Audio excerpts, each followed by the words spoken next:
We are on the south side of Chicago. We are looking at land that was the former home of the Michael Reese Hospital and Medical Center. That was closed in 2008 and cleared in 2009. They cleared that property because they wanted to build an Olympic village here for the 2016 Olympics, which is still a sore point for many Chicagoans because it is like so many other issues. It divided people. There was quite a bit of public support for it.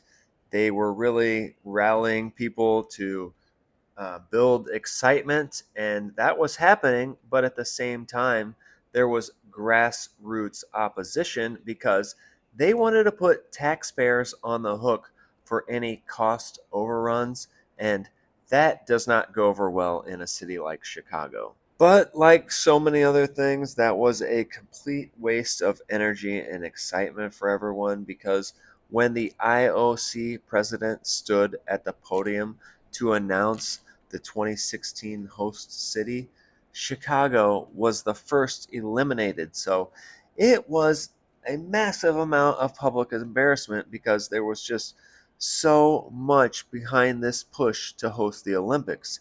Now we have demolished an entire hospital complex and just have this one building remaining. It is known as Singer Pavilion, but before we talk about it, let's look at the history of this complex. In 1877, Michael Reese passed away. He left a massive fortune, which his family directed a portion of it to build a new hospital with one strict condition that it must treat all people regardless of race, creed, nationality, and ability to pay. The hospital started in 1881, and over the years, it became a world class research institution. There is just so much history here.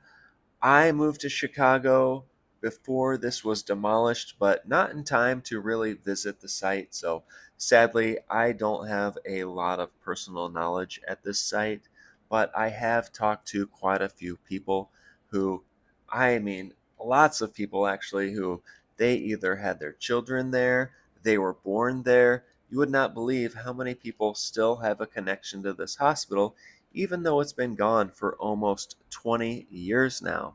And let's talk about the closing. It was the changing healthcare economics of the 1990s that crippled this hospital. It went through a series of private and corporate ownership changes before it finally declared bankruptcy, closing its doors forever in 2008. Now we have this one remaining building, the Singer Institute. That was a psychiatric institute, and the design of this building facing south, so patient rooms got more light. There's some really incredible features about this building, but it is just sitting there completely vacant now for almost 2 decades.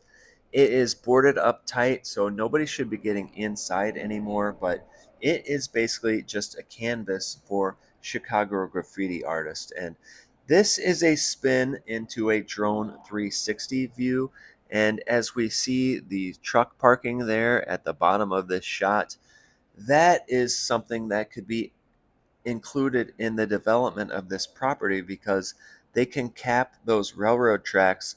And that is how they get that 100 acres for the master plan of this site. But I'm going to get comment after comment about why don't the Bears look at this site, and that is something that I can't really speak to.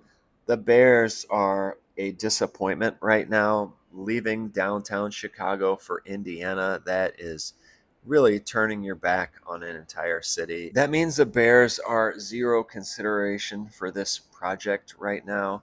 And this entire development is being called the Bronzeville Lakefront. Uh, Future updates will probably get that name as we start to see it out in the public more. And hopefully, we all hear about this more soon. But this is the last shot looking around this property. It is completely overgrown. So, all the $90 million push for the utilities work, that's very needed here. But we hopefully will have something coming soon here. People are tired of seeing this sitting empty. So, Yes, development coming. Thank you, everybody, for being interested.